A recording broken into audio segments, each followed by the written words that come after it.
à toutes et à tous et ravi de vous retrouver pour une nouvelle masterclass intitulée IA, entre fantasmes et adoption, il reste un monde et qui est dédié à notre sujet préféré, démêler le vrai, le faux et puis surtout, soyons honnêtes, la mythologie moderne autour de l'IA. Et ça y en a de la mythologie, hein. Chez Datalogy, on le voit chaque semaine, eh bien la technologie, elle avance vite, il n'y a pas de sujet. Les discours, ils vont encore plus vite. Mais l'adoption, clairement, ça prend un peu son temps. Et c'est exactement pour ça qu'on mobilise aujourd'hui notre matrice d'adoption Datalogy qui est basée sur 4 piliers. Pour nous, il n'y a pas d'adoption data. Il y a un sans pédagogie pour comprendre, sans communication pour rendre visible, sans change pour faire adopter et sans influence pour créer un leadership crédible et durable. Et pour explorer tout ça aujourd'hui, eh bien, j'ai le plaisir d'accueillir quelqu'un que je croise très très régulièrement et avec qui j'adore papoter. Mick Lévy, bien sûr, qui est pour moi l'un des plus fins observateurs et puis surtout trublion éclairé, c'est pour ça qu'on l'aime aussi, du paysage IA en France. Salut Mick, comment tu vas? Salut Flo, bah ça va, super. Moi aussi, je suis ravi à chaque fois qu'on a l'occasion de se croiser, d'échanger ensemble. Et puis là, on va avoir un petit moment pour creuser les sujets, donc c'est avec grand plaisir. Exactement, on va prendre un petit peu le temps justement de faire le tour des 4 piliers d'adoption data IA dont on parlait tout à l'heure. Évidemment, vous qui êtes avec nous aujourd'hui, si vous avez des questions, vous n'hésitez pas dans le chat, hein, il est là pour ça. Posez vos petites questions, on verra, on essaiera de les traiter à la fin de cet échange. Allez, directement, comme ça, sans introduction, plongeons directement dans notre premier pilier, celui de la pédagogie. Et la pédagogie, c'est un sacré sujet. Comment est-ce qu'on fait comprendre ce qu'est l'IA, comment ça marche, ses limites, ses prérequis, sachant qu'en plus, pour commencer, on n'est pas les seuls à en parler, hein, de l'IA, parce que les médias, ils s'en donnent à cœur joie. C'est clair. Il y a du monde déjà sur la bande passante. Est-ce que pour toi, Mick, ce buzz permanent autour de l'IA, est-ce qu'il finit pas par desservir un petit peu le sujet? Qu'est-ce que t'en dis? Bon, déjà, c'est clair qu'on a un buzz permanent. On est là le jour où on enregistre, si vous nous voyez en replay, le 1er décembre. Ça fait donc quasi 3 ans, jour pour jour, que ChatGPT est sorti. Souvenons-nous, hein, c'était le 30 novembre 2022.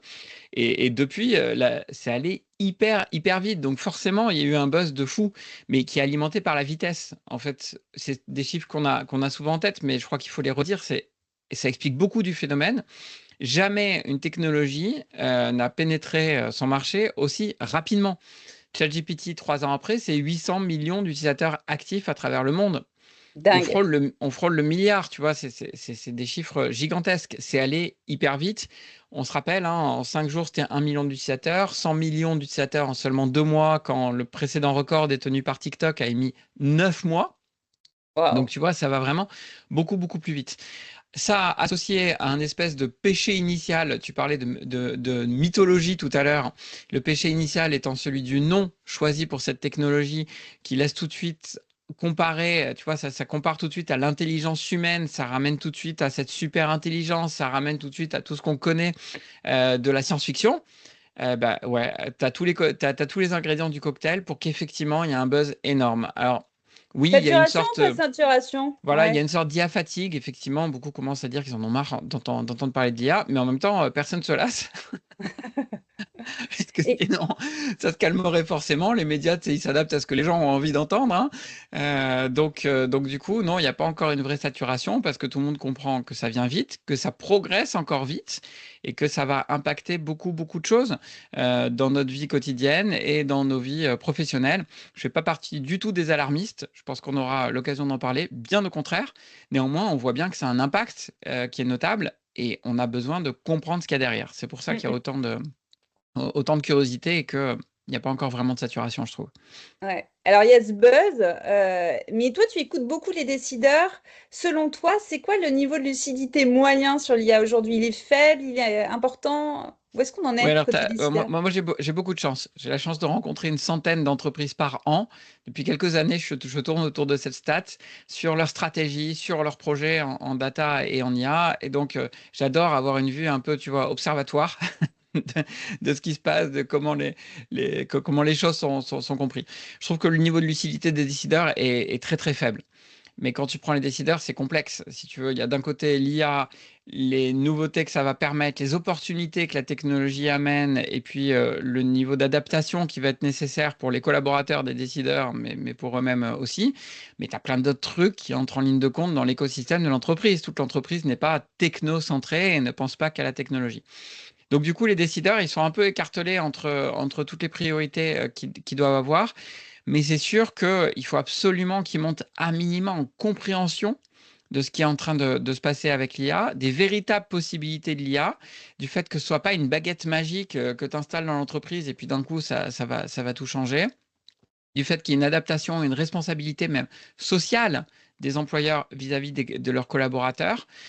Et ça, je trouve que c'est encore finalement assez mal compris. Il faut pas céder à l'urgence, je pense, parce que avec les chiffres dont on parlait avant, ça amène Mm. tu sais, un FOMO chez les décideurs, un fear of missing Claire. out. Il faut absolument aller sur l'IA, sinon je vais rater quelque chose.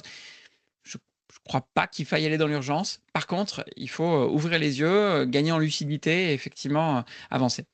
Alors justement, comment est-ce qu'on fait pour expliquer l'IA? Selon toi, il faut prendre le temps d'expliquer ou bien est-ce qu'il vaut mieux faire avec elle pour créer la compréhension? C'est souvent aussi voilà, c'est un dilemme sur lequel on est Ouais, pas c'est un mal. dilemme T'en dis entre les quoi? doueurs et les thinkers, on pourrait dire.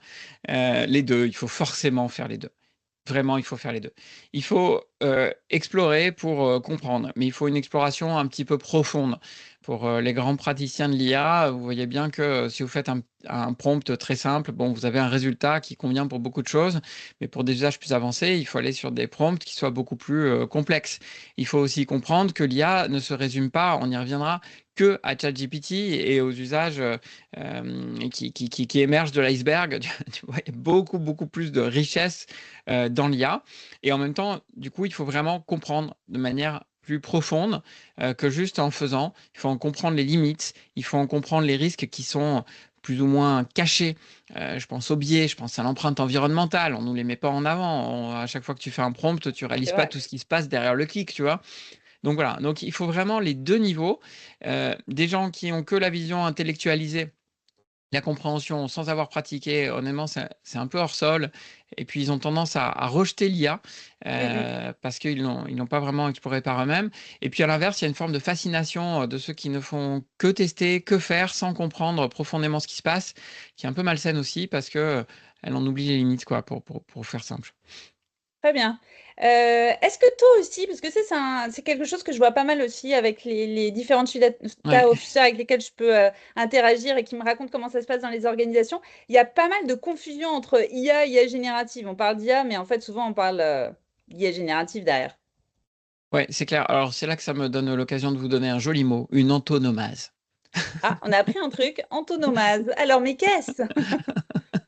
Une antonomase, c'est ces marques qui deviennent porte-étendard de tout un objet. Donc, comme Frigidaire, qui était au départ une marque, comme Karcher, D'accord. ou Kleenex, ou Sopalin, tu vois, il y en a quelques autres comme ça. Bon, ben, il est en train de se passer un peu la même chose avec ChatGPT.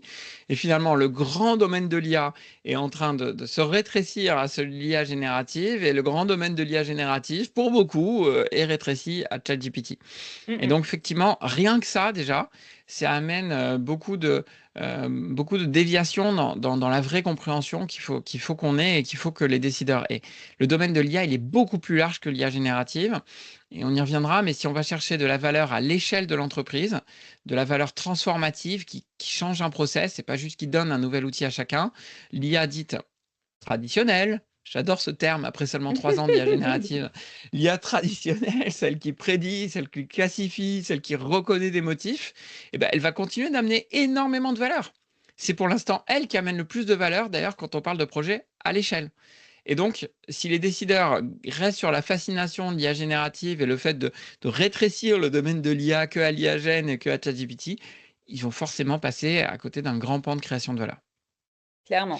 Ça, c'est hyper intéressant. Je pense qu'on est en train de faire là une masterclass qui sera parfaite pour tous les chief data officers qui vont l'avoir pour la pousser à leurs dirigeants Ouais, et participer à mais tu vois, l'ouverture de regarde, chakras. on parle depuis 5 minutes là, le nombre de malentendus qui est amené Dingue. avec l'IA. Le péché originel de l'intelligence artificielle, ça va pas du tout. Le fait qu'il y ait eu une telle amplitude de communication, un tel buzz autour de l'IA générative et de ChatGPT en particulier, que ça élude tout le reste, alors que dans beaucoup Bien sûr. d'entreprises, c'est ce qui est éludé finalement qui va amener de la valeur. J'en vois un troisième d'ailleurs de malentendu qui est l'anthropomorphisation de l'IA. C'est le fait qu'on on projette constamment dans l'IA des traits humains. Certains lui disent bonjour, la remercient quand il parle avec Bon, j'avoue. ChatGPT. Toi Il y aussi, a tu le tout. fais, non, Mick? Ah non, Personne, mais tout le alors non, monde le fait. ah non, absolument pas. Moi, Non? pas du tout. Bon, Quand zut. certains. Attends, il y a d'autres trucs. Il y en a un autre, moi, qui me révulse par ailleurs, parce qu'en plus, il véhicule des idées qui sont pas les bonnes aussi pour les entreprises. Pour les agents d'IA, on va forcément beaucoup en parler dans les années qui viennent, et je pense sur la suite de notre échange. Les agents d'IA, certains disent, ah, il va falloir qu'il y ait un DRH d'agents d'IA, parce que peu à peu, il y aura des agents partout, donc il va falloir faire parvenir à les gérer. Non, mais c'est n'importe quoi. Il faut Mmh. pas un DRH. Non, c'est Et clair. ça en fait, en dit long aussi Ressources sur la. humaines, Ouais, normalement. exactement. Ça en dit long sur la manière dont sont traités finalement les humains dans l'entreprise. Si on commence à se dire qu'il y a des agents qui peuvent faire comme eux, ou qu'il va falloir leur donner les mêmes conditions, mais c'est quoi le rôle d'un manager dans l'entreprise? Non mais, au secours. Alors Mmh. attention, je suis pas en train de dire qu'il va pas falloir gouverner les agents, hein. Évidemment, il y a beaucoup de supervision, il va y avoir des choses à faire. Mais tu vois, on a quelques malentendus qui viennent, beaucoup de Mmh mh. malentendus de langage finalement, et qui véhiculent avec eux tout un imaginaire sur l'IA qui est assez mauvais en réalité, pour des décideurs qui doivent prendre des décisions éclairées. Clairement. Alors ça, c'était l'aspect pédagogique. 2e pilier de notre matrice, c'est la communication, c'est de rendre visible. C'est je t'avoue que c'est un petit peu aussi un de mes terrains, terrains de jeu favoris. Pour commencer, j'ai une question très simple pour toi. Est-ce qu'on doit communiquer sur l'IA comme sur n'importe quel projet de transformation? Bon, alors déjà, j'aime bien ta question parce que elle embarque Ouf! avec elle le fait que l'IA soit un projet de transformation. Mmh, Et je on pense est que d'accord. tu as tout à fait raison. Ouais, on est d'accord, mais je ne sais pas si tout le monde qui nous écoute voit que Oui, dans toutes les entreprises où ils travaillent, on est d'accord. c'est vrai, c'est vrai. Parce que moi, ce que je vois, c'est quand même beaucoup de boîtes qui déploient des chats GPT privés, qui déploient du Copilot, qui déploient du Google Workspace ou d'autres outils que j'appelle des outils d'IA du quotidien. Mmh mh. Donc avec ça, tu déploies un marteau, tu donnes un nouveau super pouvoir à tous tes collaborateurs, Oui, comme c'est quand tu as mis des l'outil. marteaux dans les mains. Voilà, c'est un outil. C'est super, il faut le faire, mais ça ne transforme pas. Ça transforme un petit peu le travail dans le quotidien, dans les activités, dans les manières pour chacun de conduire les activités, mais tu ne mènes pas de transformation de l'entreprise. La vraie transformation, c'est ces cas d'usage que j'ai commencé à évoquer, tu vois, de cas d'usage transformants, de cas d'usage à l'échelle, où tu refonds un process, où tu innoves, où tu crées des nouveaux produits, où tu crées un véritable différenciant. Si je reprends ma métaphore du marteau, c'est plutôt que de donner à chacun un nouveau marteau, tu achètes une nouvelle machine-outil qui révolutionne complètement ton process industriel. Mmh mh. Et là, ça te force à te transformer. Donc oui, tu as raison, à mon sens, pour que l'IA apporte de la valeur, une valeur durable, c'est un projet de transformation. Est-ce qu'il a des spécificités par rapport à d'autres projets de transfo? Oui, il en a énormément, de par tout l'imaginaire qu'il véhicule, dont qu'il faut prendre, il faut absolument Craquer. prendre Ouais. craquer, prendre en compte. C'est une technologie, donc souvent associée à de la transfo, mais c'est pas une technologie comme les autres, parce qu'elle est non déterministe, parce que ses résultats sont pas parfaitement fiables, parce qu'elle se base sur des données et non pas sur des règles. On revient au Mmh. non-déterminisme. Et que ces données, on a des problèmes de qualité qu'on n'a jamais réussi à résoudre totalement. Et tu es bien placé pour le savoir chaud. Je Mmh. sais on a souvent parlé des projets spécifiquement sur le sujet de la qualité. Donc pour toutes ces raisons, c'est pas exactement un projet de transfo comme un autre. Et Mmh. puis Très j'ajouterais bien. une dernière raison, c'est que ça fait très peur l'IA, hein.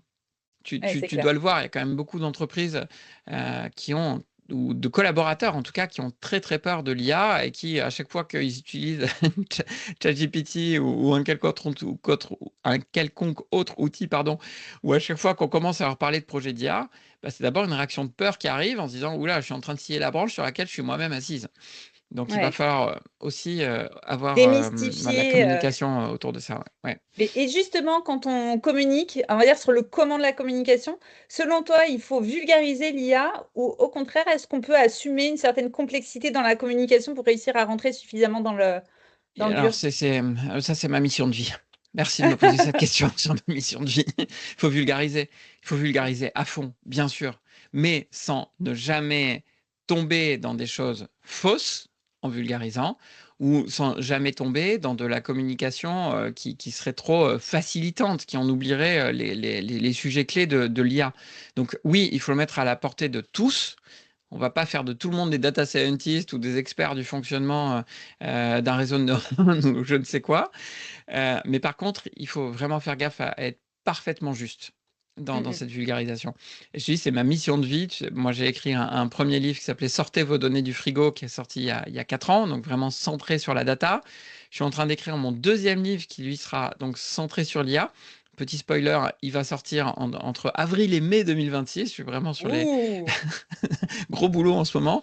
Et c'est ce à quoi je m'emploie. Et c'est hyper complexe. Tu vois, faire de la vulgarisation, mais c'est sans complexe de rien vulgariser. cacher de la réalité. Ouais, et rester juste techniquement, ouah, c'est un bazar. Tu m'étonnes. Et justement, est-ce que tu as un exemple concret, par exemple, d'une fois où une communication bien faite aurait changé la donne dans l'adoption d'un produit IA, ou inversement, une mauvaise com qui a mis en danger un projet d'IA? Ah, j'ai plein d'exemples inverses. Ouais. C'est beaucoup plus facile de, de se perdre dans la com sur les projets d'IA que de le faire, parfaitement. Je pense que je vais te donner l'exemple inverse qui est très évocateur, mais avant peut-être, pour le faire parfaitement, ce qui manque très souvent, c'est une vision. C'est une vision, une compréhension des décideurs. C'est-à-dire, je vois tellement de boîtes qui, tu sais, ils te sortent là le plan stratégique 2030. Là, c'est la grande Ah vague oui, des oui, plans stratégiques à 5 ans. Donc, tu arrives en 2030, c'est horizon le moment là. 2030, perspective 2030. Tu vois le truc? Bon, et dans énormément de boîtes, l'IA est un des 5, 6 piliers stratégiques de l'entreprise. Bon, on le dit, très bien. Il y a déjà un début d'intention, c'est parfait. Mais si derrière, tu ne fixes pas une vision, quelle va être l'entreprise avec l'IA? Comment je Hmm. vais accompagner la transformation des métiers? Quels sont les métiers qui vont avoir des activités en moins, d'autres qui vont en avoir en plus? Quel process je vais vraiment revoir de fond en comble avec l'IA, etc. Si tu ne fixes pas toute cette vision-là, bon, c'est de l'intention, c'est tout. Et ça t'amène du coup à des échecs. J'en ai un qui était vraiment hyper fort. C'était un projet qui a été réalisé il y a une dizaine d'années. Donc on n'était pas encore. Oui, alors moi j'ai des cheveux blancs, hein. Ça fait 25 ans que je suis dans la data et l'IA. Donc je peux vous sortir des projets d'il y a 10 ans comme si c'était hier. C'est très chiant de vieillir, mais bon, enfin bref, ça donne des exemples. C'est l'expérience, c'est la sagesse de C'est l'IA. la sagesse. Ouais, putain. Bref. Désolé pour les gros mots, mais la vieillesse, ça en vaut bien quelques-uns quand même. Donc, il y a une dizaine d'années, projet dans lequel on attaque, on veut mettre en place un outil pour aider les fonctions support, le support N1 en l'occurrence, à trouver la meilleure réponse à un problème technique donné. On est dans le domaine de l'électronique et avec voilà, des sujets techniques assez complexes. Donc, l'idée, c'est de faire à l'époque un Google-like. Donc plutôt que d'aller dans une base de connaissances infâme ou d'aller chercher dans la base des tickets résolus, encore pire, où ils trouvaient jamais la réponse et donc ça montait au niveau N2 parce que le niveau N1 n'avait pas envie de s'ennuyer, on met en place une invite toute simple à la Google. Le conseiller tape le verbatim du problème rencontré par le client avec éventuellement des détails, hein, la diode rouge, la troisième en partant de la gauche sur le proxy blablabla numéro 512 s'allume et clignote toutes les 3 secondes. Quel est le problème? Tu vois, ça peut être des choses comme ça. Et donc là, il y avait juste une recherche sémantique à la Google de proximité, d'aller chercher dans la base de connaissances et la base des tickets résolus, quelles étaient les réponses qui étaient les plus probables. Et on Mhm. remontait 5 réponses, etc. Bon, et donc pour faire ça, on avait besoin d'un entraînement de la part d'experts. On avait besoin que les experts aident à trouver les meilleures correspondances, complètent les tickets aussi qui n'étaient pas toujours hyper clairs, etc., etc. Et ben les mecs, ils ont saboté délibérément l'entraînement. Ah Mais ouais, vraiment, c'était du sabotage. Ils ont appris à l'IA à faire tout à l'envers. c'est bon ça. Et c'était Et une vraie action, si tu veux, consciente de ouais, sabotage où ils se sont mis volontaire. d'accord entre eux. Pourquoi? Et- ouais, Ils avaient juste pourquoi? peur qu'on leur enlève une partie de leur taf. Juste ça. Et Et, pourquoi? Parce et qu'on n'avait pourquoi? pas bien communiqué dessus, c'est ça? Exactement, c'était absolument pas l'intention de l'entreprise où il y avait énormément de choses à faire, où il y avait une liste de tickets d'abord qui était gigantesque, où il y avait plein d'autres tafs beaucoup plus intéressants que cela, mais juste il y avait eu aucune communication. On avait dit allez, on fait de l'IA et puis on avait pris quelques experts avec et puis bah ils voulaient pas Ouais, puisque c'était pas expliqué. Donc cet enjeu de pédagogie est vraiment essentiel, ouais. très bien. Et de Alors, communication. ouais, c'est ça, Mm. c'est un mix un petit peu entre les deux, quoi, de rendre visible, mais avec les bons éléments de langage. Ouais, ouais. Et justement, il y a plusieurs angles en termes de communication. Soit on faire comprendre, soit on rassure, soit on embarque, soit on séduit. Selon toi, c'est quoi le... Et il faut un Qu'est-ce peu de qu'il faut tout creuser? ça. T'as C'est le t'as le cocktail? cocktail complet. Il faut clairement un peu de tout ça. Et puis, il faut, je crois, vraiment avoir une appréciation globale. du sujet. Montrer aussi les sujets un peu en dessous de l'iceberg, tu vois, les biais, les limites liées aux hallucinations, parce qu'il y en a encore énormément et qui peuvent conduire donc l'entreprise à prendre de mauvaises décisions derrière, donc ça met l'entreprise véritablement à risque. Il faut rien cacher aussi des sujets comme le fait qu'il y ait eu énormément d'humains derrière l'entraînement des grandes IA. Tu as certainement entendu parler de ça. On parle des Mm. sacrifiés de l'IA. On a reçu, j'anime un podcast qui s'appelle Trench Tech et qui traite des impacts sociétaux de la tech. Et on a reçu un sociologue de terrain qui est allé sur le terrain dans les pays africains ou ailleurs pour voir ces data workers travailler dans ces usines à data dans des conditions horribles, payés une misère et sans aucun soutien psychologique, alors que pour certains, ils sont toute la journée devant des images choquantes pour pouvoir les éliminer finalement des corpus d'entraînement et qu'on ne puisse pas générer d'images de gens qui se font décapiter, par exemple, quand tu le demandes simplement à une IA générative d'images. Il faut rien cacher, je crois, de tout ça. L'empreinte environnementale aussi, évidemment, sur laquelle, tu vois, il faut éduquer. Donc, je crois que C'est communiquer holistique, sur quoi. l'IA, Ouais. c'est expliquer tout ça dans cette globalité. C'est un sujet, Croissance c'est de la un science. objet, l'IA, et c'est un objet systémique. C'est pas juste se laisser aller avoir par la fascination de ce que ça peut faire par de simples prompts. Il faut comprendre ce qu'il y a derrière, la mécanique qu'il y a derrière pour en apprécier pleinement les limites aussi. C'est un petit peu la tentation hein, d'aller directement Ouais. sur le potentiel, mais voilà, il y a des, c'est beaucoup plus complexe en fait que ça. Très bien. Alors, on a vu la pédagogie, on a vu la communication. Passons à notre troisième pilier, le change. Parce qu'une IA qui reste dans les cartons, je pense qu'on en a tous déjà vu. Selon toi, qu'est-ce qui bloque vraiment quand ça reste dans les cartons? Pourquoi? Pourquoi ça reste dans les cartons? Ah là Ouais, là, là tu me lances sur un sujet. Il est quelle heure? Il est 9h24 si vous nous écoutez en replay. Je the vous ai mis en sujet. même temps le lien vers, vers le podcast Trench Tech que Je j'anime reprends donc sur les d'ailleurs. impacts sociétaux. Alors, l'IA qui reste dans les cartons, ça fait combien de temps qu'on entend dire qu'il y a 80, 85, 90% de projets d'IA qui ne passent pas à l'échelle? Alors pour les plus jeunes d'entre vous, ça doit faire 2-3 ans que vous l'entendez. Pour moi, ça fait juste 20 ans. Ouais. C'est horrible. C'est une stat qu'on a depuis toujours. Elle est absolument pas nouvelle, cette stat-là. D'accord? Il y a eu même eu le MIT qui a fait donc une étude, bon, assez border par ailleurs, parce qu'il y a très peu d'entreprises dedans, etc., qui montre que 95% de projets d'IA ne génèrent pas assez de valeur pour que ça se voit dans le PNL des entreprises. Donc, on est face à un véritable fléau où effectivement, on n'arrive pas à trouver de la valeur, on n'arrive pas à trouver cette valeur à l'échelle, alors que c'est très simple de faire des POC. Il n'a Mhm. jamais été aussi simple de faire des maquettes, des proof of concept, des proof of value, vous les appelez comme vous voulez, qui fonctionnent bien et qui montrent de la valeur. Bon, Alors alors face à pourquoi? ça, alors pourquoi? Alors plusieurs choses. Un, le manque de vision. Ça, Mm. je te le redis. Je pense vraiment que c'est un sujet. Et du coup, ce manque de vision conduit les entreprises à dire, bon, ok, on va faire un POC, c'est joli. Et puis, on va avoir l'impression de faire de l'IA, on va pouvoir dire qu'on fait de l'IA. Mais en fait, on va pas plus loin parce que bah, ça demande une transformation qui est plus importante. Et donc, Mm. vu qu'on n'a pas fixé la vision, ben, on n'y va pas. L'autre chose, c'est on manque totalement de sérieux sur les budgets. Et moi, j'adore rencontrer des codiers, rencontrer des comex et leur passer ce message-là. Qu'est-ce qui se passe sur les budgets? Quelqu'un veut lancer une initiative d'IA, bien souvent à l'IT, au digital, ou ça vient du Chief Data and AI Officer ou d'un métier. Il passe au codir, il va demander de l'argent pour faire son POC. OK, génial. Donc attention, ça ne vaut pas, les montants que je vais vous donner ne ne valent pas de valeur contractuelle. C'est juste pour se donner un ordre de grandeur. Tu fais un POC, globalement, c'est 50 000 balles.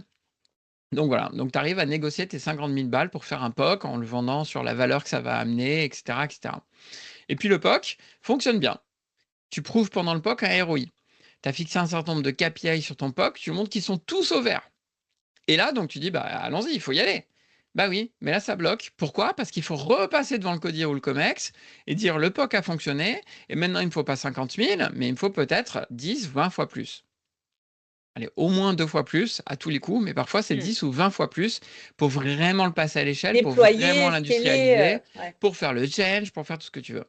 Et là, évidemment, ça bloque du coup. Et du coup, on se trompe. À mon avis, il ne faut pas du tout faire comme ça. Il faudrait vraiment transformer la manière de travailler sur les budgets. Il faut directement demander le gros budget, 20 fois plus. Il faut directement demander le 100 000 ou le million qui va te permettre de vraiment passer à l'échelle. Et dire, ce budget, on va le débloquer peu à peu. On va le débloquer d'abord au premier POC pour montrer que ça marche techniquement. Au deuxième POC, dans lequel on verra si on peut en créer de la valeur, mesurer les KPI, mesurer un ROI. Et si à chaque fois on a des feux verts, eh ben on continue et on engage la totalité du budget. Mais Et sans au moins, avoir à c'est le acté au renégocier à chaque départ. fois. Ouais, ouais, il faut l'acter au Exactement. départ, réussir à le faire acter au départ et quitte à le débloquer ensuite. C'est Exactement. une approche qui est intéressante, je trouve, qu'on voit peu encore dans les organisations qui... Et oui, on n'ose pas, mais on ouais. revient au manque de vision. Je Mm. rencontrais un patron d'une boîte du CAC 40, enfin un membre du COMEX d'une boîte du CAC 40 de distribution, et lui il me disait, c'est très simple, si j'arrive pas avec des projets qui atteignent au moins 100 millions en termes de création de valeur, je suis pas écouté par le reste du COMEX. À l'échelle du CAC 40, c'est ça. Mm, Donc j'ai arrêté d'empiler les petits projets où ils en avaient déjà fait des dizaines dans l'entreprise. Je viens faut oser avec être audacieux. 3 projets, mais extrêmement transformants. 3 projets qui amènent plus de 100 millions de valeur. Et là, je suis écouté. Et en plus, je situe le projet vraiment à un niveau stratégique, puisque je montre que ça va engager beaucoup d'invest, Mm, mais je montre aussi que ça va engager une véritable transformation. mm. Et du coup, là, on en arrive à mon troisième sujet. Donc, premier sujet, c'était la vision. Deuxième, c'était le fait d'avoir des budgets et de gérer les budgets de manière différente. Et troisième sujet, la transfo, c'est là que ça bute. Faire un POC, c'est joli. On se dit, tiens, ça serait génial. Ouais, ouais. Passer à l'échelle, ça veut dire transformer les processus, transformer Mm. la manière de travailler, complètement revisiter pour créer de la valeur vraiment à l'échelle et une valeur rapide avec l'IA. Et là, évidemment, il y a plus grand monde enfin, c'est beaucoup plus complexe à faire. Ouais. Et donc, il y a plus grand monde qui suit. Je peux te donner un exemple très concret, un truc très simple en plus en termes de transfo. Je parlais à une boîte industrielle et dans la directrice commerciale me dit, on a mesuré que finalement la fidélité de nos clients, pour certains clients en tout cas, le facteur numéro 1, c'était le fait d'être livré en juste à temps. Pas D'accord. d'avoir du retard, pas forcément trop d'avance, mais d'être livré vraiment au bon moment. C'est ça le truc essentiel. On sait te lister une liste des clients qui sont très sensibles à ça. On sait te lister une liste des fois où les livraisons sont à risque. Donc, on Mhm. sait te scorer chacune des commandes pour te dire sur laquelle il faut porter le plus d'attention à cette livraison juste à temps. Mais nous, au commerce, on n'en fait rien.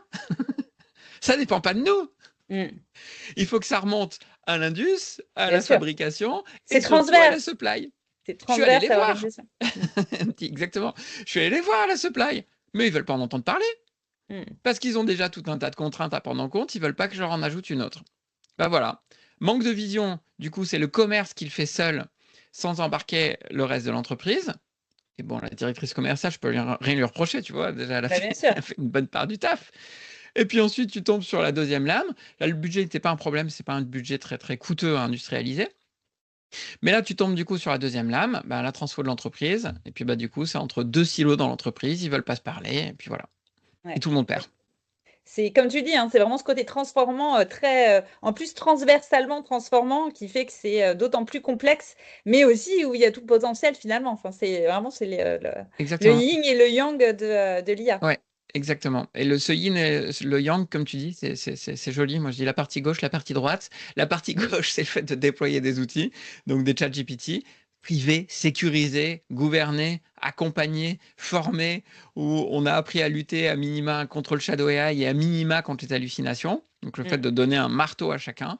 Et puis, partie droite, c'est je me transforme, je crée une valeur qui est véritablement différenciante. Et ça, honnêtement, ça semble basique peut-être pour beaucoup qui nous écoutent parce que vous vous intéressez à la data et à l'IA directement. Mais dans les entreprises, chez les décideurs, mais c'est totalement incompris. C'est vraiment totalement incompris. Et pourtant, on passe à côté d'une création de valeur phénoménale. Je prends une autre image. La partie gauche, l'outil, c'est quand même au moment où tu as déployé Excel. Donc, si tu te mets à aujourd'hui avec quelques décennies de recul sur Excel, là pour le coup, moi je ne l'ai pas vécu celui-là. Et quand même. Ouf. Tu te dis quoi? Tu te dis, aujourd'hui, si une entreprise n'a pas Excel, elle est moins forte. Mm. D'accord? C'est un outil qui est devenu basique. Il te le faut. Super. Mais en même temps, c'est pas Excel qui te donne un différenciant, qui fait de toi une entreprise plus compétitive qu'une autre. clairement. Et ben, ma partie gauche, avec le déploiement de ChatGPT privé, de Copilot ou de Live Intelligence, on a un produit magnifique chez Orange qui s'appelle Live Intelligence et qui permet de lutter contre le Shadow AI et d'offrir une solution d'IA à chacun. Et c'est un outil vraiment génial pour le coup. Je suis pas toujours très corporate chez Orange, mais, mais là, je le dis, c'est un outil vraiment top. Donc tu déploies ça, génial.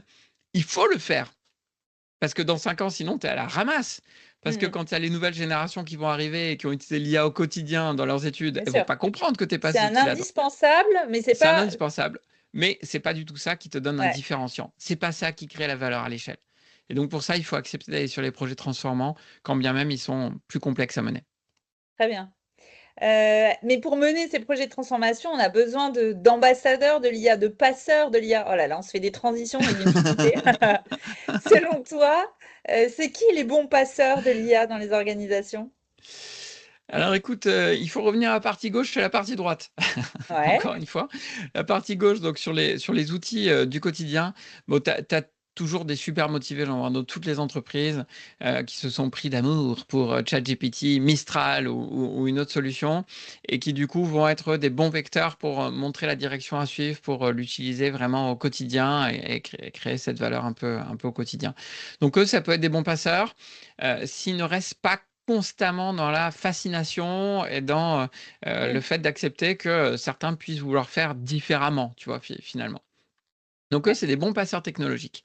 Maintenant, sur les autres passeurs de ma partie droite du volet transformatif, transformationnel de l'entreprise, là, il n'y a pas de bons passeurs. Là, c'est pas une question de passeur. Là, il faut prendre le Oui, sujet à c'est du bras le lourd là. corps. Ça, il doit y avoir une impulsion très forte des décideurs, mais nourrie par les problèmes qui sont remontés sur le terrain. Et là, on est sur un sujet transformatif qui engage du change, etc., etc. Et dis-toi bien que cette partie gauche, cette partie droite, on va aussi la retrouver pour ce qu'on appelle l'IA agentique. Donc cette IA qui va venir beaucoup plus automatiser, réaliser des actions et pas seulement générer des réponses comme on l'a euh, avec l'IA simplement générative. Et on va retrouver cette dichotomie gauche-droite. Mm, C'est-à-dire, on va avoir à la fois avec du no-code des personnes qui pourront faire eux-mêmes leurs propres automatisations sur des petits bouts du process, sur des petits bouts d'activité où c'est eux les mieux placés pour se rendre compte de ce qu'il faut automatiser, de là où ils vont aller eux-mêmes plus vite. Mais en même temps, il va y avoir des agents qui vont être transformatifs à l'échelle d'un processus complet. mm, mm, Donc mm, c'est mm. pareil, il va falloir plutôt repérer un processus complet et plutôt que de se dire comment je l'automatise bout par bout, parce que là tu vas perdre, comment je le repense totalement, compte tenu que des agents vont pouvoir prendre en compte une vue beaucoup plus complexe, beaucoup plus globale de la transformation du processus. Donc la dichotomie que je vous donne là et sur laquelle j'ai insisté à On va plusieurs la reprises, retrouver. elle est vraie pour l'IA générative, mais on va la retrouver vraiment pour l'IA agentique encore plus fort. Quelque part, peut-être que ça va permettre d'éduquer aussi. Enfin voilà, comme on sait que c'est du temps long, si on retrouve un petit peu les mêmes besoins, tout doucement, on va finir par éduquer l'organisation aussi à ce type Ouais, de dichotomie, on espère. ouais, tout à fait, certainement. Certainement, on le voit déjà un petit peu, tu vois, avec les incursions no-code, finalement. Mm. On a déjà un Oui, c'est petit peu vrai. cette dichotomie, tu vois, avec le no-code dans le monde du digital. Mais c'est resté assez light par rapport à ce qu'on va connaître, je pense, dans les années à venir. Ça marche. Bon, je te propose qu'on passe à notre quatrième pilier. Donc, on a fait la pédagogie, la communication, le change. Et le quatrième, c'est l'influence, c'est leadership. Alors, il y a plusieurs types d'influence. Il y a les influences externes. Quand une entreprise est dans un secteur, dans un écosystème, c'est vrai qu'il y a une influence externe qui fait qu'elle va aller plus ou moins vite dans cette nécessité de se transformer, d'adopter l'IA. Toi, justement, tu observes beaucoup d'écosystèmes différents et de secteurs d'activité. Est-ce qu'il y en a certains qui te semblent un peu plus influents, sans forcément être les plus techniques? C'est quoi un petit peu ta vision? Ouais, alors on peut observer des secteurs ou des entreprises un peu plus pionnières, un peu plus leaders. Et ce qui est hyper intéressant à observer, c'est qu'elles sont pionnières parce qu'elles ont disposé de la matière première avant les autres. La matière première, c'est quoi? C'est la data. Et donc, les premiers secteurs qui ont bénéficié de données pour leur cœur de métier sont ceux aussi qui sont allés le plus vite sur les sujets de data d'IA et qui sont les plus prêts à se transformer et à intégrer rapidement de l'IA. Je pense notamment au secteur de la banque assurance, où avec la transfo digitale, on a eu très tôt finalement des données sur leur cœur de métier que sont les clients et les risques. Mhm. Le monde du retail, c'est pareil, ils ont eu très tôt énormément de données sur leurs clients et leurs achats finalement. Et puis les secteurs industriels sont arrivés après, grâce finalement au déploiement des capteurs, de l'IoT, de tous ces objets connectés. Et ça, c'est venu avec 10-15 ans de retard par rapport au monde qui se basait sur des données personnelles. Claire. Donc là-dedans, on voit banque, assurance, télécom qui sont partis. Télécom aussi avait énormément de données évidemment très tôt, qui sont partis très tôt et qui sont habitués à se transformer, à intégrer ce type de technologie. Les secteurs, tous les secteurs en smart quelque chose, donc smart industry, smart building, smart city, j'en passe, c'est des meilleurs. Eux sont arrivés à smart agriculture, on peut le dire aussi, parce que l'agri se transforme aussi à vitesse très rapide en ce moment. Donc voilà, tous ces secteurs sont arrivés un peu après, sont un peu moins pionniers, mais viennent chercher à se rattraper. Et puis, Il y a si tu la le regardes santé par... aussi. Il y a Pardon? la santé aussi, je trouve, Il y a la santé aussi, l'écosystème de ouais. la santé aussi qui est assez en Oui, la avance. santé est assez dynamique, mais Ouais. avec bon, la difficulté du RGPD et du fait qu'il soit constamment à jouer sur des données qui sont sensibles au sens du RGPD. Mais du fait, Plus la difficulté à recruter, si on parle de cohorte de patients pour parvenir à avoir des données, c'est assez complexe quand même. Mais oui, ça se développe, tu as raison. Il y a des objets connectés aussi qui aident de plus en plus à ça. Et puis, dans la santé, ce qui est intéressant de regarder pour ce secteur-là, c'est les données synthétiques. Donc, c'est le fait de dire, on n'arrive pas à obtenir assez de données du monde réel, donc on va générer des données par IA, des données de synthèse, des données synthétiques, qui doivent reproduire au maximum les véritables comportements humains, qui doivent être au maximum représentatifs de ce qu'ils vont avoir à étudier.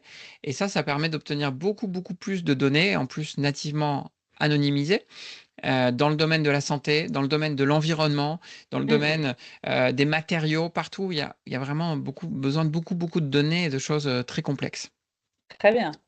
Et du coup, Alors, si on peut citer des entreprises aussi, parce que j'en vois beaucoup. Alors, dans le monde de la banque assurance, il y a d'ailleurs eu un index de maturité des entreprises bancaires, ça c'est intéressant. Tu as le groupe BNP qui est clairement leader sur les groupes bancaires français. Tu as BPCE qui court assez vite et qui remonte la pente aussi. Tu as le Crédit Agricole qui est en embuscade. Les entreprises industrielles, je suis je regarde de près ce que fait Total Energy où il y a un nombre de projets qui est assez incroyable et qui est assez fascinant. Dans le domaine de la santé, il y a Sanofi qui fait aussi énormément de choses. Orange, franchement, pour le voir de l'interne, la mécanique est incroyable, c'est magnifique, avec à la fois des très très grands projets et à la fois c'est une boîte de techniciens, d'ingénieurs, donc tout le monde y va. Je parlais de Live Intelligence qui est l'outil, le produit d'Orange Business vendu aux entreprises. Donc, il y a un outil, un ChatGPT privé, sécurisé, si tu veux, mais voilà, totalement sécurisé par les équipes Orange, qui est multi-LLM. Et en fait, cet outil provient d'abord de nos propres besoins chez Orange, 80 000 utilisateurs actifs. 80 000 utilisateurs actifs juste dans testé, le groupe Orange, approuvé tu en vois. interne. Ouais, et sur un nombre d'usages qui est complètement dingue. Et en plus, avec un pilotage du déploiement et de la pédagogie et de l'accompagnement et de la formation, c'est vraiment remarquable. Et résultat des courses, 25%, 24% pour être précis, des 80 000 utilisateurs déclarent gagner plus de 2 heures par semaine. Et c'est du déclaratif en plus, donc on peut dire que ça risque d'être minimisé, tu vois. Très bien. Donc, ouais, assez impressionnant de regarder comme ça, tu vois, ces pionniers ou ces boîtes qui doivent montrer la direction aux autres finalement. C'est ça, c'est vraiment l'influence externe. Après, on a aussi évidemment l'influence en interne. Ouais. Et là, j'ai une grande question qui est, ouais, pareil, un gros dilemme pour pas mal d'organisations. Selon toi, dans l'idéal, il faut que l'IA, elle soit où dans l'organisation? Ça, c'est vraiment, c'est la question. J'adore cette question et je te disais, j'ai la chance de rencontrer une centaine d'entreprises par an. C'est une des toutes premières questions que je pose. Avez-vous quelqu'un qui s'en occupe? Est-ce qu'il y a un chief data, un AI ou un chief AI officer? Bon, on pourrait discuter de cette dichotomie. Ça va beaucoup dépendre de la taille en réalité, le fait d'avoir découpé ou pas. Donc ça, c'est une première question. Oui, c'est déjà un bon signal. Ça montre que l'entreprise a compris qu'il faut s'en occuper et que c'est un actif à part entière. Seconde chose, où est-il rattaché? Où est-elle rattachée? Où est rattachée l'équipe qui porte la data l'IA? Et là, c'est un deuxième signal qui est génial. La pire des réponses, à mon avis, mais encore une fois, il faut l'apprécier de façon globale, je vais un petit peu simplifier, désolé, c'est quand même de le rattacher à l'IT. Si on le raccroche à l'IT, c'est l'entreprise ne comprend toujours pas qu'on est face à un sujet qui n'est pas que technologique.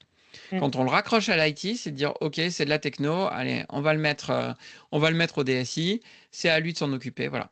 Et donc, on ne comprend toujours pas que c'est un projet qui va venir en choc du métier, en choc des process, qui demande de la transfo et pas juste du déploiement de technologies et d'outils.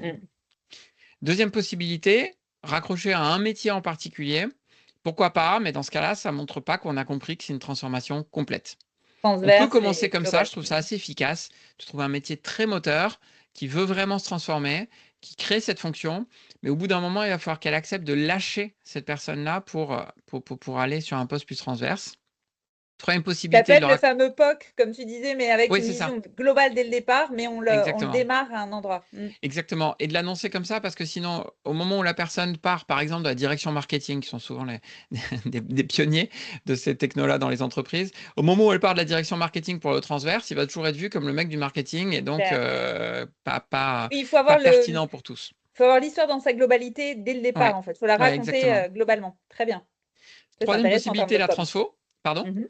C'est hyper intéressant en termes de com, de se dire qu'on Oui, démarre en racontant l'histoire dans sa globalité. c'est ça. Voilà, on sait qu'on va être dans une approche transverse, mais on va démarrer par là et pas commencer par là et ensuite communiquer dessus pour l'étendre. Exactement, et tu reviens à la question de la vision.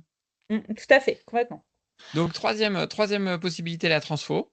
Là, franchement, ça me va bien. Une entreprise qui raccroche son chief data, un AI officer à une direction de transformation. Pourquoi pas? Il va falloir voir quel niveau de priorité on donne par rapport à tous les autres sujets de transformation ou alors quelle cohérence on donne. Mais je trouve ça assez simple parce que la transfo est une direction transverse par essence, qui est très habituée à travailler avec les fonctions technologiques parce qu'il faut quand même créer un binôme qui tienne bien hein, entre l'IT, la DSI, le digital, tu appelles comme tu veux, et la transfo. Et puis, quatrième possibilité, la plus riche, c'est un COMEX qui raccroche son Chief Data and AI Officer directement au COMEX, directement au CODIR, et qui, par là, montre qu'il a compris que c'était un actif à part entière. Et quand il réfléchit bien, hein, les membres des CODIR ou des COMEX, chacun gère un actif. Un actif Oui. humain, un actif industriel, un actif immobilier, un actif financier, mais ils sont tous là pour gérer un actif quelque part. Bon, bah là, tu as compris en faisant ça que la personne vient gérer un actif qui est celui de la data et de l'IA, et tu le places à un niveau du coup d'ambition qui est extrêmement haut quand tu le fais comme ça. Très bien, super réponse. Merci Mick. On va profiter de t'avoir avec nous jusqu'au bout. Est-ce que tu peux nous raconter, c'est quoi le projet IA qui t'a le plus bluffé récemment? Ah, jolie question. Alors j'ai la chance d'en voir beaucoup, mais comme on le disait, ils sont pas tous, ils vont pas tous jusqu'au bout, ils sont Mmh. pas tous en transformation.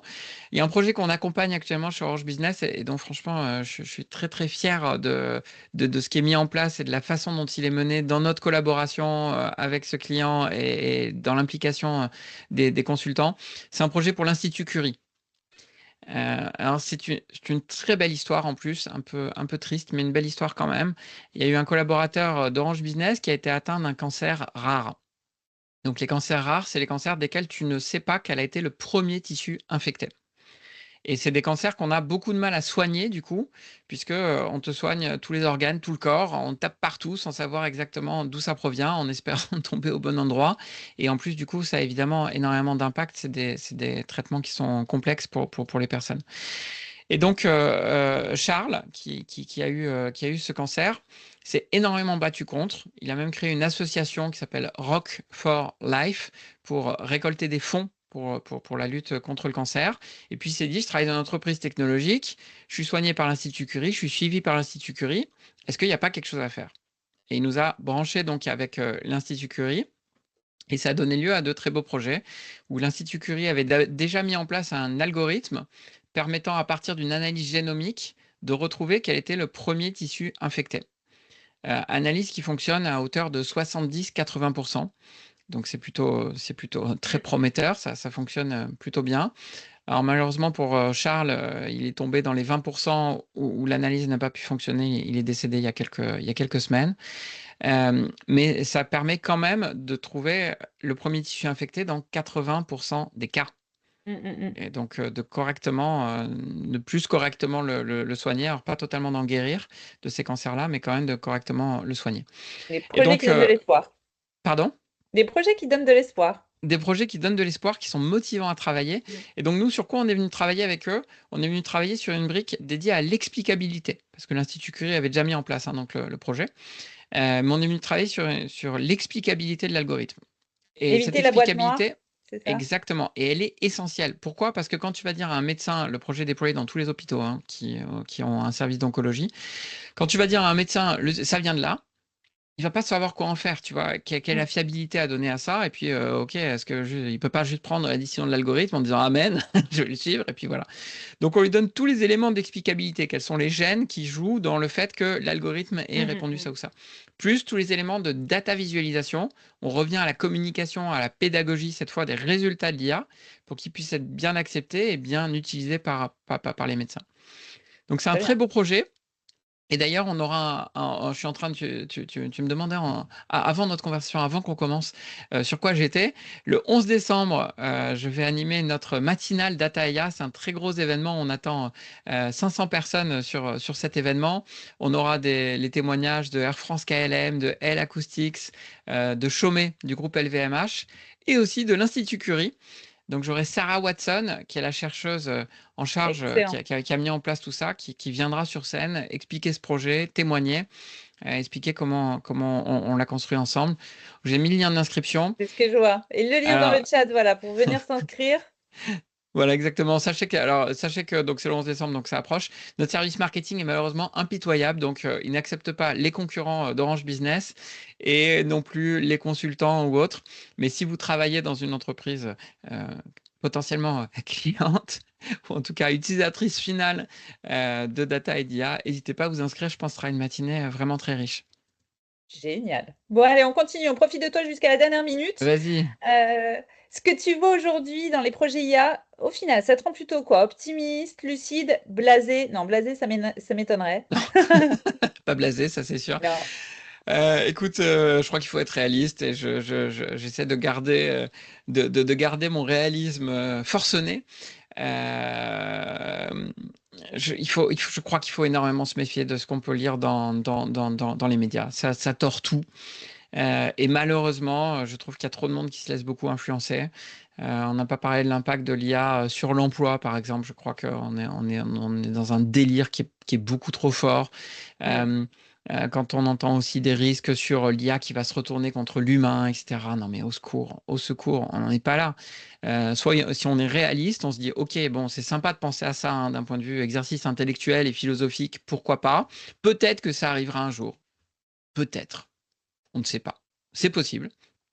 Mm, mm, Mais anthropomorphisme encore, nous dit Malek, exactement. Mais il y a des questions beaucoup plus urgentes. mm. L'empreinte environnementale de l'IA, on a Google, Amazon, Microsoft et Meta qui nous ont tous augmenté leur émission de carbone de l'ordre de 40% en 3 à 4 ans. Mm, mm. On s'en préoccupe ou pas de ça? Ça c'est maintenant. C'est pas Ouais. hypothétique demain, c'est maintenant, tout de suite. Les billets, on s'en préoccupe ou pas? Je lisais encore nouvel algorithme LinkedIn. Alors d'ailleurs, je suis en PLS sur ce qui se passe sur LinkedIn où ça devient très très compliqué. Mais le nouvel algorithme LinkedIn, il y a des femmes qui sont venues montrer que si elles transformaient leur genre dans LinkedIn, donc elles déclarent être des hommes et plus des femmes, ou elles changent leur prénom pour prendre un prénom masculin plutôt que féminin, certaines ont vu leur post, le nombre de vues de leur post augmenter de 800%. Mm. 800%. Un peu gênant quand même, oui. Donc, les biais, ils sont omniprésents. Donc, tu vois, Ouais. on a des problèmes de maintenant. Il faut être réaliste déjà pour gérer tous les problèmes qu'on a maintenant. Et ils Mm, sont extrêmement forts. Ne croyez pas tous ceux qui vous disent les hallucinations de l'IA, c'est terminé. C'est faux. mm, C'est mm. pas terminé du tout. C'est structurel à l'IA. Ne croyez pas ceux qui vous disent ça y est, les problèmes de biais, on les a résolus. C'est faux. C'est structurel à l'IA. L'impact Ouais. environnemental est structurel à la façon dont on fait de l'IA aussi aujourd'hui. Et ça, il Oui. faut s'en occuper bien Il y a une avant des priorisation en trucs fait parmi hypothétiques. parmi tous ces risques à mettre en place rapidement, quoi. Il faut Exactement, prioriser. Ouais. exactement. Alors justement, on peut pas se quitter sans parler du fameux nouveau buzzword dont tu as commencé à parler tout à l'heure, le fameux IA agentique. Alors, il y a agentique dans tout ça? Alors bon, on va peut-être commencer par la définir, parce que là aussi, comme tu le dis, c'est un buzzword, donc évidemment, il y a énormément de bullshit avec le buzzword. Il y a énormément de personnes qui font de l'IA qui d'un coup disent: «Ah bah moi je fais des agents, ça y est». OK. Alors, c'est quoi un agent? La grande différence, c'est que l'agent va permettre de faire, d'accomplir des Mhm, choses. Une IA générative n'accomplit rien. Elle te répond, elle te génère des textes, des images, des vidéos, et cetera, mais elle n'accomplit pas. mhm, Un agent, ça va être quoi? Ça va être finalement 3 grandes capacités. D'abord, une capacité d'autonomie. Donc un agent va être autonome, pour, être proactif même, pour se déclencher, pour faire ce qu'il a à faire. Il va être orienté objectif. On lui donne un objectif et il va s'organiser pour l'accomplir, donc pour le découper en tâches grâce aux fonctions de mhm. raisonnement des grands modèles de langage. Il va savoir le découper en tâches et ensuite collaborer avec d'autres agents, on appelle ça des systèmes multi-agents, pour accomplir un objectif complexe. Et donc, on va pouvoir demander à des agents de gérer complètement le stock. En plus, ces agents vont savoir collaborer entre eux. Donc, ça veut dire que on va pouvoir avoir un agent acheteur qui va interroger un agent fournisseur, et puis ils vont à la fin négocier entre eux pour trouver le meilleur prix avant de déclencher la commande via validation humaine. Il faudra qu'on le choisisse ou pas. Donc, c'est ça un agent. Et on voit alors, une vision agentique, en tout cas complète, c'est Mm, ça. mm. On peut dire que les agents conversationnels, on peut les appeler agents, c'est ce qui se passe puisqu'ils sont autonomes, ils te répondent quand tu les appelles simplement, et puis, ils peuvent pas vraiment accomplir encore de choses, mais on voit qu'on va vers cette notion-là. Bon, et donc ça, dans les entreprises, ça va évidemment beaucoup bousculer puisque, on va peut-être enfin répondre à la vraie promesse d'automatisation, Mm, et on va mm. aller beaucoup plus loin que le RPA, c'est le Robotic Process Automation qu'on connaît depuis quelques années, qui vient lui automatiser des tâches qui sont bien définies. Les IA agentiques vont permettre d'automatiser des processus complexes dans lesquels il y a de la prise de décision, dans lesquels il faut savoir s'adapter Mm, mm. à à des changements qui arriveraient en cours de route, par exemple. Donc oui, on est reparti, je pense, pour 10 à 15 ans de travail dans les entreprises. On n'a pas parlé de gouvernance des données, mais c'est un sujet Bien qui sûr. nous est cher à tous les deux. Regarde tous les efforts qui ont été faits sur la gouvernance des données structurées depuis au moins 20 ans, Mm. si ce n'est pas plus. Et ben là, on va devoir travailler sur la gouvernance des données non structurées, sur tous les documents de l'entreprise. Tiens, je préparais la table ronde de la matinale avec Julie Pozzi, qui est la Chief Data and AI Officer d'Air France, qui sera présente. Elle m'a donné une formule que j'ai adorée. Elle me dit, il va falloir qu'on apprenne à ce que tous les gens qui font de la documentation dans l'entreprise, et ils sont nombreux, fassent non seulement la documentation pour leurs collègues humains, ce qu'on fait pour l'instant, mais aussi sachent faire de la documentation pour des IA. Mm, C'est-à-dire mm. que la manière de structurer un document pour qu'il soit bien digéré par une IA générative via le RAG, ou demain par des IA agentiques pour qu'elles puissent bien automatiser, Il est va un peu falloir les différente de préparer. la façon Bien dont nous sûr. on s'exprime, dont nous on structure un document. Et donc il va falloir aussi changer ça. Donc je pense qu'on est reparti pour quelques années de joyeuseté On a du sur ces taf devant sujets-là. nous, quoi, Mick. On a Ah du ça c'est taf sûr devant qu'on nous, c'est a, un ouais, je pense boulevard. qu'on a du taf, ouais, clairement. Bon, et ben écoute, on arrive tout doucement à la fin de notre masterclass. Alors, moi, je la trouve hyper précieuse, cette masterclass, parce que pour moi, c'est la masterclass à partager à tous les dirigeants. Parce que rien que la manière dont tu viens d'expliquer l'IA agentique, c'est génial, parce que c'est, voilà, comme tu le disais tout à l'heure, on vulgarise et on arrive à comprendre, voilà, rapidement un petit peu les tenants et les C'est ça. aboutissants. Et Et tu c'est, sais que voilà. c'est comme ça que j'interviens très, très souvent. J'adore, moi, intervenir dans des CODIR, dans des COMEX, hein. J'anime entre 50 et 70 conférences chaque année. Et beaucoup dans des CODIR, beaucoup dans des COMEX, beaucoup pour de l'acculturation aussi. Mais quand je suis face à des CODIR et des COMEX, j'adore parce que je leur rentre dedans, quoi. Sur les sujets Super. budgétaires, sur la responsabilité qu'ils ont pour fixer la vision, etc., etc. Et j'ai souvent des réactions assez amusantes. Et ça déroule le tapis rouge pour les chief data officers des organisations. Et ça, c'est le Ah oui, top. c'est clair que ça aide, ouais. Ça prépare, tu laboures le terrain. C'est ça, Tu sèmes les petites graines qui vont aider l'organisation à se exactement. transformer par la suite. Bon, bah écoute, merci infiniment, hein, Mick. C'était super précieux. Si vous avez encore des petites questions dans le chat, n'hésitez pas.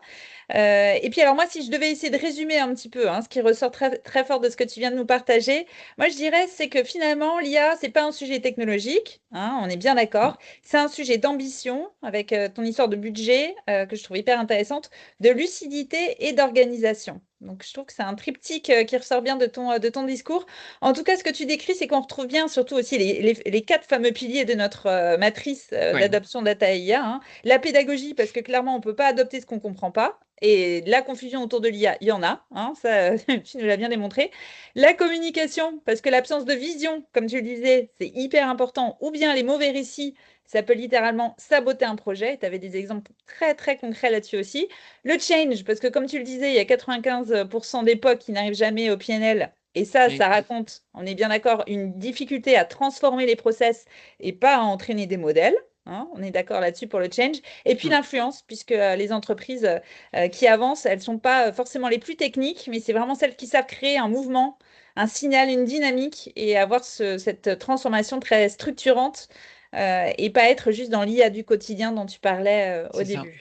Hein, Il on faut quand même est... rien oublier, hein, des difficultés technologiques, on en a pas parlé, mais c'est sûr que c'est aussi un projet technologique, hein, et que de la techno, c'est complexe aussi, si certains travaillent sur les volets technologiques de l'IA, évidemment. Bon courage, on est avec vous. Et c'est Ouais, sûr qu'il y a aussi beaucoup, beaucoup de boulot, hein. ouais. Mais on passe rarement à côté de ce sujet. C'est Alors, ça. tout En le monde général, on comprend que c'est un l'oublie sujet pas. technologique. On comprend beaucoup moins que c'est un sujet transformationnel, systémique, comme tu l'as bien résumé. Eh ben, écoute, super. Merci infiniment, Ming, pour ta précieuse contribution.